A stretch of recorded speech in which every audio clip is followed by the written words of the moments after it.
My daughter's always giving me skin products to try, and I always use them for a few days, and then I just get bored and stop. But since I started using OneSkin, and that's today's sponsor, I've been using it twice a day without fail. And I'm not kidding. I've been using it around my eyes and on my face. And within a week, I'm already seeing differences. It's easy to use, and my skin really feels soft, and I think it looks healthier. I'm sure you know this already, but stress, hormone fluctuations, and a lack of sleep can affect your skin. From dry skin to dark spots and acne, your complexion may not be where it used to be, and that's totally normal. However, one skin can really help. I like this company. It's an all women team of scientists, and they've developed a peptide called OS1, and it improves the health of your skin basically from inside out. In other words, it gets to the root of the problem. And as a physician, it's important to me that the benefits have been backed by studies. Now, for the first time, I'm recommending a skincare product to my daughter. So you can get started today with 15% off using the code toddlers at oneskin.co. That's 15% off oneskin.co with the code toddlers. Now, after you purchase, they're going to ask you where you heard about them. So please let them know that Toddlers Made Easy referred you to them, as that's one way of supporting the show. Hey, parents. We know that between sleep training your little ones, folding laundry, and managing your never ending to do list, well, finding time to prepare a nutritious meal can feel just about impossible. That's where Factor Meals comes in. They're delicious, ready to eat meals, and they're delivered right to your doorstep. Factor Meals are here to take one big thing off your plate so you can focus on what really matters, like conquering bedtime without the stress. With a variety of dietitian approved menus, each Factor meal is made with the freshest ingredients, ensuring you and your family both enjoy taste and nutrition. Check out factormeals.com/toddler50 and use the code toddler50 to get 50% off your first box and 20% off your second box. That code's toddler50 at factormeals.com/toddler50. Imagine more peaceful evenings with more time for bedtime stories and less time worrying about meal prep and cleanup. Factor meals are delicious, they're nutritious, and they're effortless. So give yourself the break you deserve. Again, that's factormeals.com/toddler50 and use code toddler50 to get 50% off your first box and 20% off your next box. This offer is good until the end of April this month. Welcome to Toddlers Made Easy, where there's no fluff, just practical, research based, 15 minutes or less parenting strategies. For those of you who don't know me, I'm Dr. Cathryn, a pediatrician with more than 33 years of experience. I'm the author of 2 parenting books, the founder of Healthiest Baby, and the mother of 4 amazing adult kids. And let's not forget Smudge, my great big golden doodle. Welcome back. Today we're going to be talking about a parenting tool, specifically about setting boundaries the big-hearted way. Remember, being big-hearted isn't about letting everything slide. It's about seeing your child as the wonderful little person who's just having a tough moment and needs your help. Now, I'm going to share a story that many of us can relate to. So picture this. You're at the store, and your 3-year-old, Jackie, is having a meltdown because she wants a Snickers bar. She's not just upset, she's making a big scene. Now, in the last episode, we discussed how kids' emotions and behaviors are linked. And if we only focus on their feelings and avoid setting limits, we miss giving them the safety net of knowing we're in control. A nice way to explain this is with this scenario. Picture this. You're on a boat in really rough waters. Now, if the captain said to you, "I know you're scared. I've been scared lots of times in my life too. I know exactly what you're feeling." Well, you'd probably still be worried, right? You might even be more worried about their ability to handle the situation. Now, instead, picture this. The captain saying, "It's normal to feel scared in choppy waters, but I've navigated this many times before, and I'll get us back to shore safely. It might be a little bumpy, but everything's under control and we'll be back on land in about 20 minutes. Do you see how hearing this, you'd probably feel more reassured and you trust that you're in capable hands? Well, the same principle is true for your kids. They need us to be the strong but kind family leader.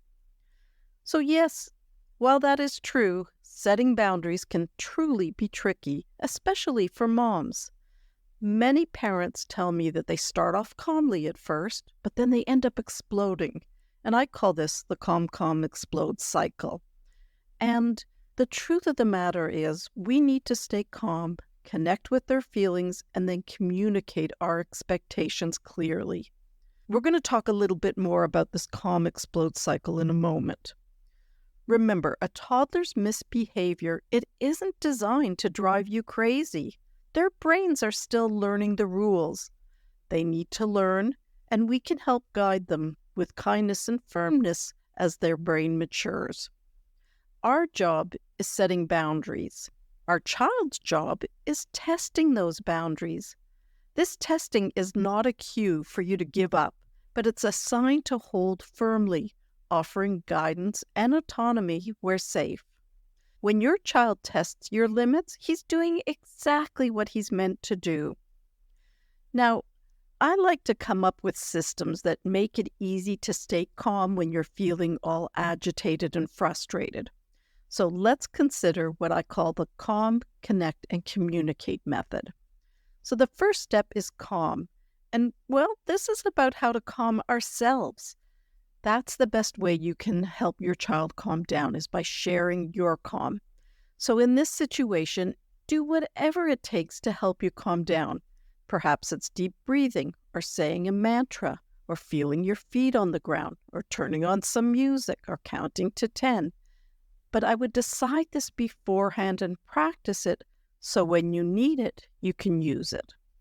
The next step is to connect. And that's what last episode was about how to help soothe bad feelings to make room for good ones. And you do this by understanding your child's perspective, as we discussed earlier. We talked about how to validate your child's feelings so that they feel seen and understood, and that they know they matter. But today we're focusing on the last part of this equation, the communicate part. So guiding your toddler with a big-hearted perspective is how we stay firm but kind. Now let me explain.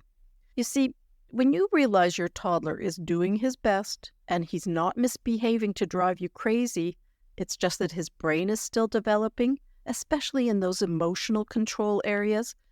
When you have this interpretation of events, it's much easier not to get worked up in the first place.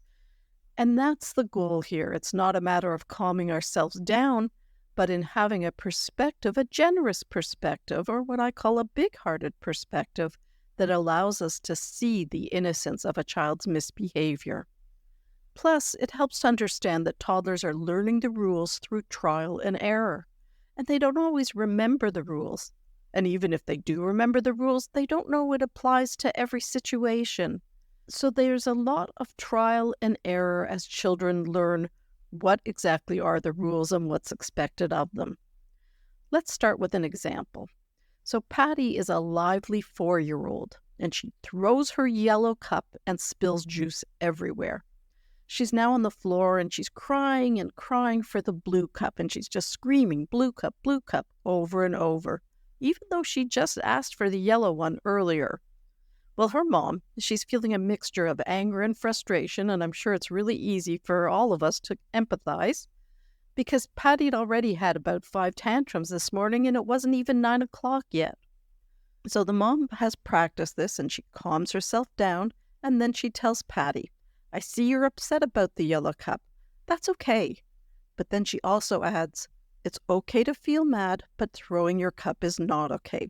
Let's clean up this mess together. Come on over here and give me a hand.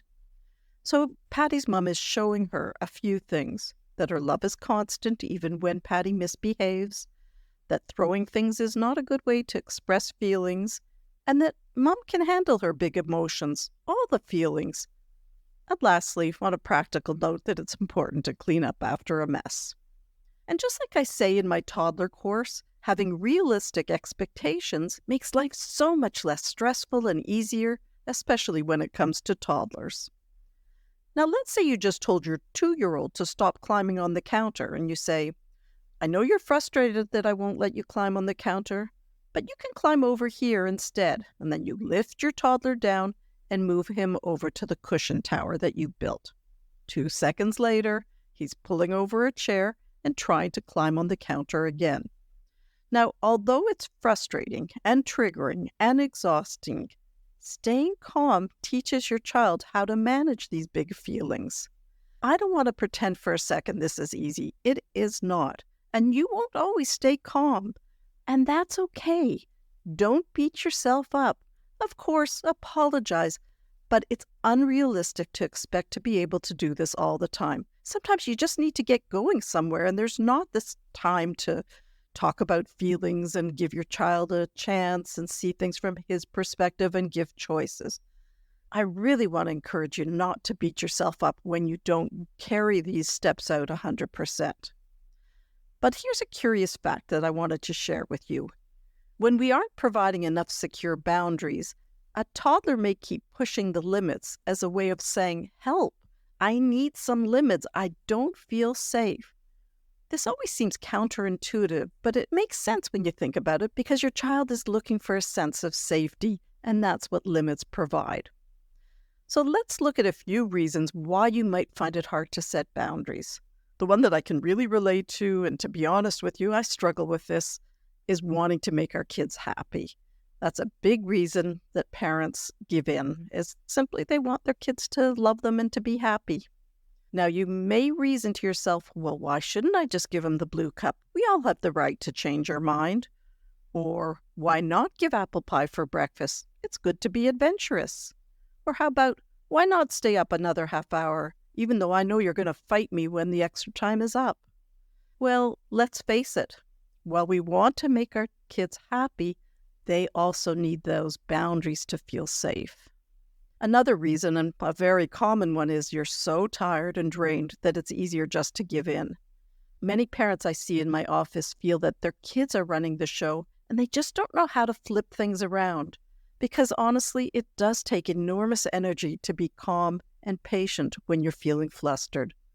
Many of us are people pleasers, and so upsetting our kids can really feel wrong and confusing.